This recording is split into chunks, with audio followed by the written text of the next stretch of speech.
teman-teman saya dan harus mengajari teman-teman. Ya enggak lah, kita sharing aja karena tema ini berat. Saya awalnya diminta sama Mas Novel itu, Mas Hans, ngapunten loh Mas, beliau sering kayak gitu. Iya biar Mas Novel, jadi gini Mas, tolong Mas isilah bareng-bareng ngisi materi apa itu, sampean coba ngambil ke bahasa Arabnya aja, karena memang S1 saya Mas di sastra Arab, sastra Arab UIN Sunan Kalijaga, tahu ya, fakultas adab yang paling angker itu, karena memang menghasilkan mahasiswa-mahasiswa yang sudah bangkrut, tua-tua, karena memang penelitiannya harus bahasa Arab, temanya harus bahasa Arab, diketiknya pakai bahasa Arab, ujian munakosyahnya juga pakai bahasa Arab. Masya Allah, kadang ada yang mati di munakosyah itu saking tidak kuatnya. Iya, itu memang begitu, saking ternyata udah hampir DO rata-rata mereka, ya Allah, Masya Allah. Makanya kan kebanyakan kalau lulusan-lulusan terbaik itu yang dari tarbiyah, ya Pak ya, tarbiyah, usuluddin, dakwah, teman-teman yang lain. Tapi kalau bahasa Arab itu biasanya pamungkas, ya pamungkas. Kalau udah mau tutup masa-masa pendaftaran baru mereka lulus gitu kan, saking lamanya. Dan temanya sebenarnya saya guyon awalnya, ya sudah temanya bahasa Arab aja, tapi bahasa Arab apa ya, aku pikir keperluannya apa. Kata Mas Novel, teman-teman lagi misi belajar bahasa Arabnya, coba siapa yang lulusan pesantren pondok, ada berapa? Mas Abror jelas, Mas Irwan jelas, sampean juga Mas lulusan pesantren pondok juga sampean. Lulusan yang pondok makan mana? Pondok makan yang di belakang ada. Oke, judulnya adalah bahasa Arab, pentingnya bahasa Arab dalam kehidupan sehari-hari. Sebenarnya tema ini lebih cocoknya saya condongnya adalah pentingnya bahasa Arab di dalam Islam, ahammiyatul lughatil arabiyyah fil Islam, begitu ya bahasa Arabnya ya, atau ahammiyah lughatil arabiyyah fil ibadah, ya mungkin kadalik fi majali al-jumalat. Oke, jadi saya lebih condongnya ke situ, bahasa Arab, perspektif Islam itu bagaimana, Islam memandang bahasa Arab itu seperti apa. Itu sebenarnya tema yang ingin saya bawa. Makanya saya pengen tahu teman-teman, katanya ada teman-teman yang pakai bahasa Arab terus ya, ada nggak di sini? Biar nanti saya terjemahkan kalau misalkan saya mulut saya terlalu sering ngomong bahasa Arab gitu kan. Karena kan ada yang lulusan Gontor juga di sini ya. Ada. Mas Abrol lulusan Saudi ya. TKI maksudnya Mas Abrol. Nggak apa-apa, TKI. Nah, ada yang menggunakan bahasa sehari-hari menggunakan bahasa Arab. Kata Mas Novel ya, Masya Allah, Alhamdulillah, sabahul khair, kalau kata gitu ya, sabahun nur, min aina anta, qul huwallahu ahad, ana min Indonesia, Allahus samad. Itu bahasa Arab katanya. Masya Allah. Banyak teman-teman saya juga yang begitu Mas. Bahkan teman-teman saya yang dari Gontor itu luar biasa, mereka ditekan untuk selalu menggunakan bahasa Arab setiap harinya ya. Kedengaran nggak yang di belakang? Kedengaran ya. Jadi Mas Novel juga salah ini, nggak manggilnya YouTuber. Saya ini YouTuber teman-teman sebenarnya. Salah alamat Pak. Sebenarnya saya punya konten di YouTube dan lebih tepatnya adalah konten-konten musik, karena saya sebenarnya adalah seorang ranger musik. Luar biasa ya. Ya, saya ini seorang ya musisi-musisi kos amatiran, tapi karena saya ditakmir sekarang di masjid, berarti musisi masjid itu aja. Dan dengan ya nggak banyak, cuma 12.000 subscriber, insyaallah ya untuk persiapan nikah insyaallah ada duitnya, jadi dibiayain sama YouTube ya, sudah berpenghasilan. Tapi maksud saya adalah teman-teman bisa memanfaatkan apapun. Sekarang eranya dunia digital ya, jadi dunia industrialisasi 4.0 itu semuanya serba digital. Nah, oleh karenanya bahasa Arab tersingkir. Sebenarnya begitu. Coba bandingkan, berapa persentase orang yang lebih mementingkan bahasa Inggris ketimbang bahasa Arab? Di dunia kerja, apakah mereka tahu Anda bisa baca Quran? Apakah Anda sholat istikharah terus? Istikharah kayak ada dua pilihan, mau poligami aja. Apakah Anda sering tahajud? Enggak begitu. Pasti bisa bahasa Inggris. Coba ngomong. Ya. Ada yang bisa bahasa Arab, Mas. Saya ini di perusahaan ini butuh teman-teman yang bisa bahasa Arab. Misalkan pengusahanya adalah seorang Cina gitu kan, seorang Korea, pasti nggak begitu. Akhirnya tersingkir di dalam dunia pekerjaan, semuanya tersingkir. Pendidikan pun demikian. Coba bayangkan teman-teman, berapa banyak orang-orang yang bisa bahasa Arab karena sulit mencari kursusan bahasa Arab. Banyak. Di Jogja berapa yang menyediakan kursus bahasa Arab dibandingkan dengan kursus bahasa Inggris? Iya nggak? Coba English Cafe, bahasa Inggris. Terus siapa lagi itu? Iya, yang di Selokan Mataram itu apa namanya itu? Elvas, apa sih? Bukan? Yang di Selokan Mataram itu kan ada lagi tuh. Iya, di situ juga ada bahasa Inggris juga, bahasa Arab ada. Akhirnya apa? Yang pengen punya ghirrah, punya semangat bahasa Arab ketika ditawarkan dengan keadaan yang memang sulit bagi mereka untuk belajar bahasa Arab, lemah. Belajar di mana lagi? Di YouTube. Nggak ada yang bimbing. YouTube itu hanya menyediakan semacam materi doang, tapi ketika kita ada masalah, kita mau menanyakan ke siapa? Di kolom komentar, jawab. Nggak mungkin. Iya nggak sih? Susah, Mas. Sok. Yang nyari tufal itu banyaknya luar biasa. Yang nyari iqla ada. Mereka hanya punya semangat untuk bahasa Arab itu ketika harus menyertakan ujian iqla itu kan. Ujian iqla itu adalah surat sertifikasi kebahasaannya Pak ya. Surat kebahasaan misalkan bahasa Arab yang memang itu diwajibkan oleh kampus-kampus Islam. Baru itu mereka, "Mas, saya jokiin, Mas." Dijokiin katanya, kurang ajar kan? "Mas, saya jokiin, Mas, saya harus lulus bahasa Arab, Mas, harus gini sebagainya." Baru mereka panik. Karena kalau sudah ada keinginan bahasa Arab, kata mereka apa jawabnya? Pesantren aja. Coba kalau di pesantren berapa lama mereka harus belajar di pesantren? Udah tua misalkan ada yang udah tua, ada yang berumah tangga. Berapa waktu lagi yang dibutuhkan? Kita kekurangan media. Makanya teman-teman ayo yang di sedekah berjamaah Yogyakarta, misalkan ada keinginan belajar bahasa Arab, saya siap membantu. Jangan pernah khawatir. Ya Mas Novel ya. Misalnya Mas 1 minggu 2 kali gitu ya Pak ya, nggak apa-apa, ayo kita belajar bareng-bareng, insya Allah ini kepentingan. Apa sih pentingnya? Nah nanti kita masuk. Ini agak serius sedikit, akhi ukhti, serius sedikit ya. Kenapa bahasa Arab itu penting? Mahiyya, karena al-lughatul arabiyyah hiya lughatun lil wahyaini al-azimaini. Bahasa Arab itu dikatakan penting karena bahasa Arab itu adalah bahasanya wahyu, 2 wahyu dalam Islam. Apa itu? Al-Quran wa sunnah. Jadi lil wahyaini al-azimaini. Itu penting sekali. Quran pakai bahasa Arab, sunnah pakai bahasa Arab. Sunnah itu meliputi hadis, sunnahnya, al-athar, asarnya, peninggalan dari ulama. Itu semuanya pakai bahasa Arab. Penting.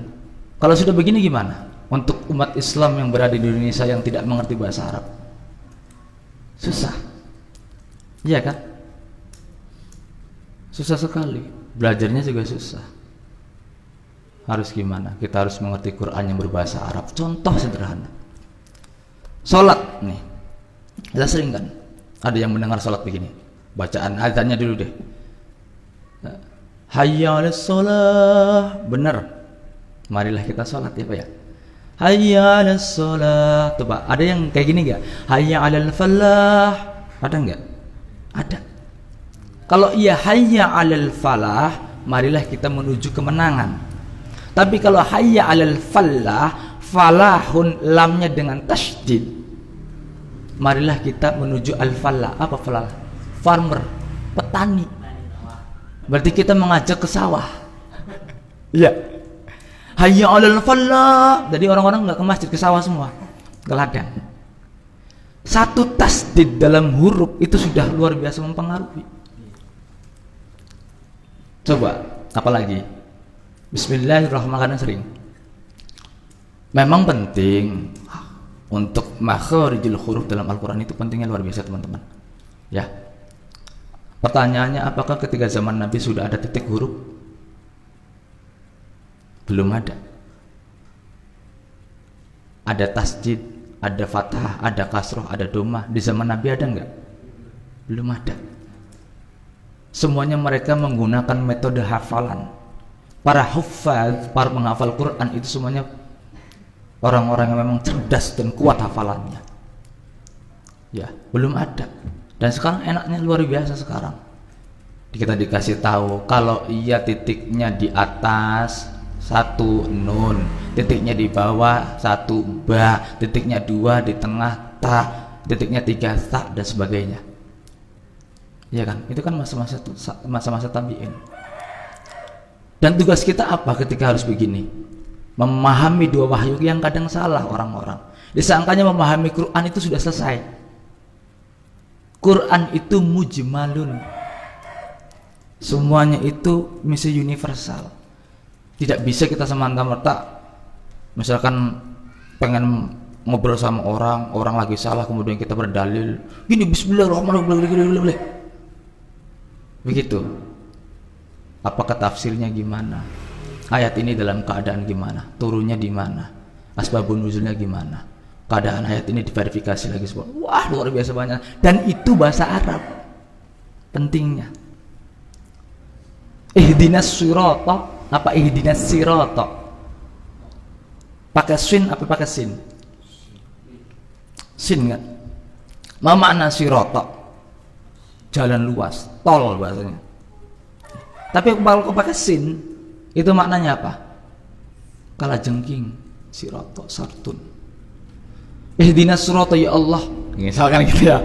Ihdinas sirata, tunjukkanlah kalajengking yang besar, yang lurus. Dicaklok sampean. Ya kan?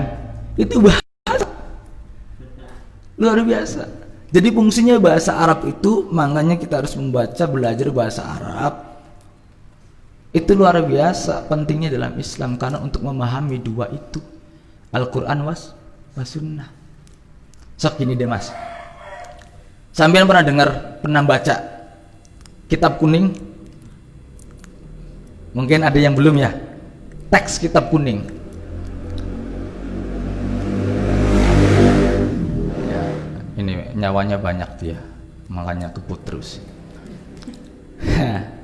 Ya, semuanya teks-teks kitab gundul, kitab kuning itu tidak ada harokatnya.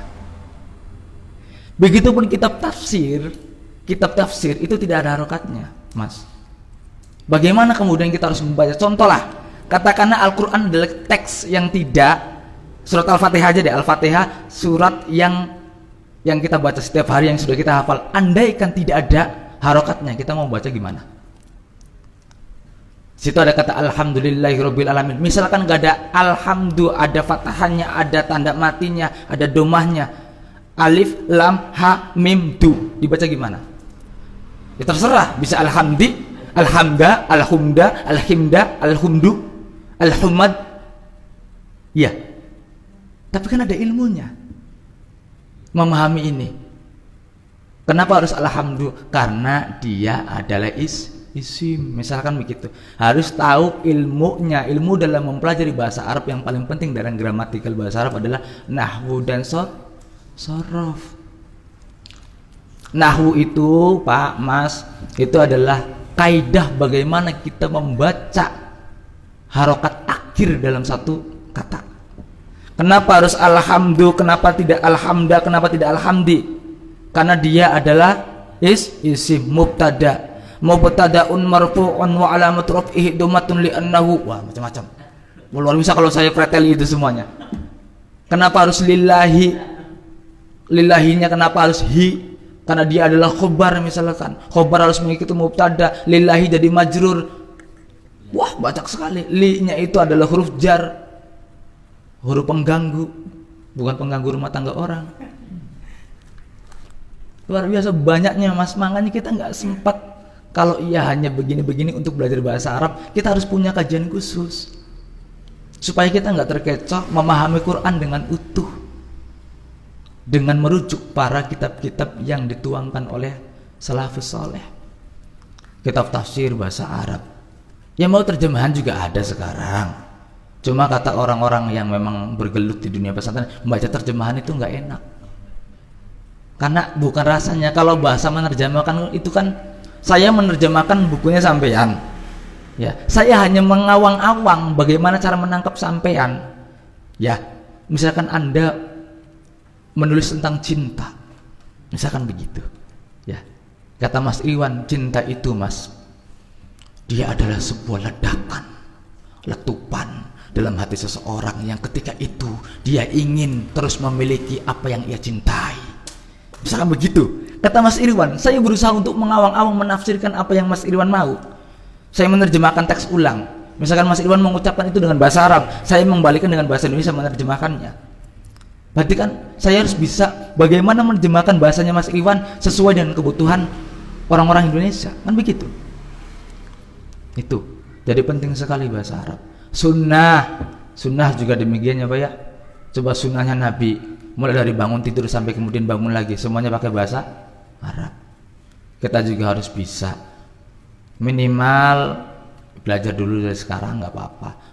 Coba kayak bayi aja deh Mas, seberapa sering kita mendengarkan TikTok daripada mendengarkan ceramah bahasa Arab, ya kan? Toret, kita hafal tuh, ya kan? Gitu. Tapi ada kayak yang mendengarkan terus bahasa Arab misalkan, banyak kan di internet orang ngomong bahasa Arab aja, kita paham nggak paham dengerin aja. Itu metode kita layaknya orang manusia yang hidup dari mulai balita. Balita kan nggak ngomong, mereka adalah menangkap, memorinya itu menangkap apa yang ia dengarkan. Kan banyak tuh khotbah bahasa Arab, orang-orang Timur Tengah ke Indonesia ngomong bahasa Arab ya, atau khotbah di Timur Tengah dengan bahasa Arab, muhadoro diskusi bahasa Arab. Dengarkan aja dulu. Setelah mendengarkan, baru kita mulai ngomong. Nah, ngomong ini yang paling penting. Speaking, conversation, dalam bahasa Arab itu namanya muhadatsah. Ada lawan kita untuk ngobrol. Dibiasakan. Dan caranya memang susah. Saya juga harus ngomong begini ketika harus menganjurkan kenapa pentingnya bahasa Arab. Hanya ngomong pentingnya saja. Satu, misalkan penting untuk memahami Quran dan Sunnah. Gimana caranya Mas? Ya cari ustadz-ustadz yang memang ngerti di bidang ini, mereka yang paham dengan bahasa Arabnya. Tapi kalau saya sendiri pengen memediasi teman-teman, ya ayo belajar bahasa Arab, tapi dengan waktu yang enak, waktu yang longgar, waktu yang bisa kita sharing bareng-bareng gitu loh Pak. Jadi nggak cukup di sini, nggak masalah. Itu loh Mas Nofal. Itu yang pertama, memahami Quran dan Sunnah. Yang kedua, 5 menit lagi. Aduh, padahal ada 3 lagi. Jangan gitu dong. Cuma kasih waktu berapa? Ini hanya garis besarnya saja sih ya. Nanti kita tanya jawab. Yang kedua, jelas ahamiyatul lughatil arabiyyah, tsani lughatun diniyatun. Makanya ada seorang ulama yang mengatakan ta'allamu al-lughatal arabiyyah atau at-ta'allamu al-arabiyyah li'anna fiha najzun minad din. Pelajari bahasa Arab karena bahasa Arab itu bagian dari agamamu. Makanya bullshit ketika ada orang yang ngomong saya nggak pernah ngomong bahasa Arab. Lah sholat gimana? Sholat itu bahasa apa? Bahasa Arab. Kita berusaha mati-matian untuk menghafal Allahu Akbar kabira walhamdulillahi katsira sampai at-tahiyatul, semuanya bahasa Arab. Ya kan? Kemudian masa kita mau ngomong bahasa Arab contohlah yang kecil. Misalkan Mas Nofal jawab, Assalamualaikum ya Mas Nofal, jawab. Nah gitu kan jawab ya. Misalkan saya tanya lagi, Mas Muka, jawab, min aina anta? Min aina anta? Min Madinati Madura. Masya Allah, Madura Madinatun kabirah. Ya, luar biasa. Dan gitu, bahasa-bahasa yang ringan-ringan kita pelajari. Kenapa bagian dari agamamu? Karena semua hal-hal yang berkaitan dengan agama Islam, rukun Islam, syahadat menggunakan bahasa Arab. Asyhadu an la ilaha illallah. Salat menggunakan bahasa Arab. Zakat pun niat zakat juga harus bahasa Arab. Haji apalagi. Coba. Dan saya bingung. Jadi ya Allah, orang-orang kadang nggak terlalu paham dan peka terhadap ini. Mereka lebih baik mempelajari bahasa lain. Oke lah, belajar bahasa Inggris, tapi jangan lupa bahasa Arabmu. Bahasa Inggrismu misalkan untuk duniamu, bahasa Arabmu untuk akhiratmu. Dan itu penting sekali gitulah. Itu bahasa agama. Meliputi semua turunan agama. Apa yang Allah wahyukan dalam agama di syariat itu. Mulai dari sholat dan sebagainya, wudhu dan sebagainya, itu semua dalam bahasa Arab dan kita harus menguasai itu. Yang ketiga, wasilatu tisaliyah min syu'ubil islamiyah. Jadi bahasa Arab itu adalah media pergaulan internasional orang-orang Islam.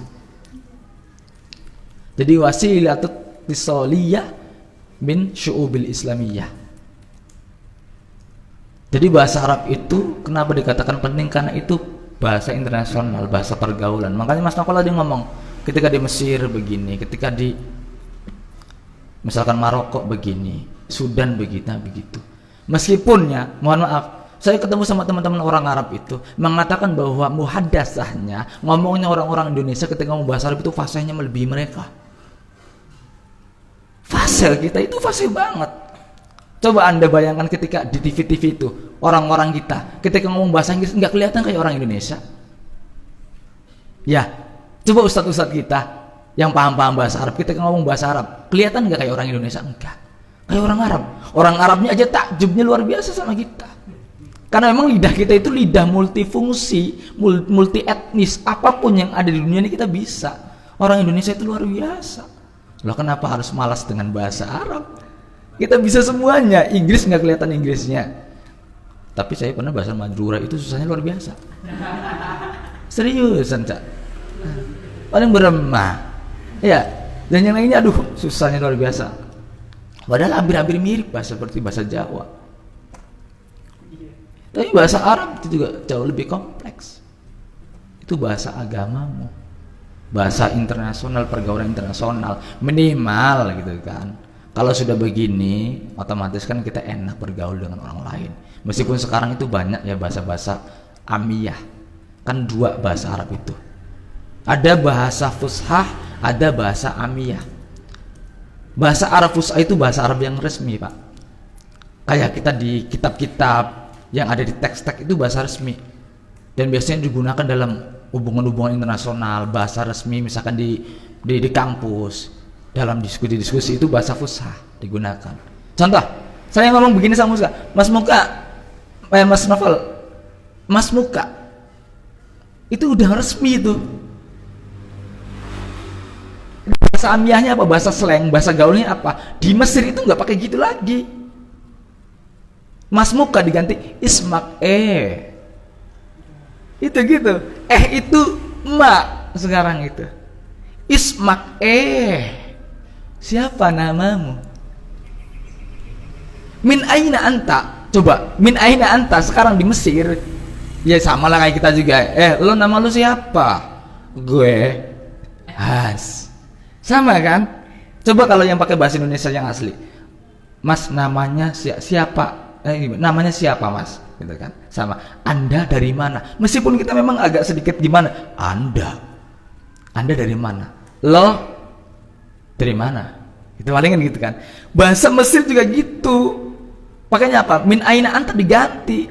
Bahasa Mesirnya sekarang yang gaul apa? Dol minen. Min aina anta dol. Inta itu kan.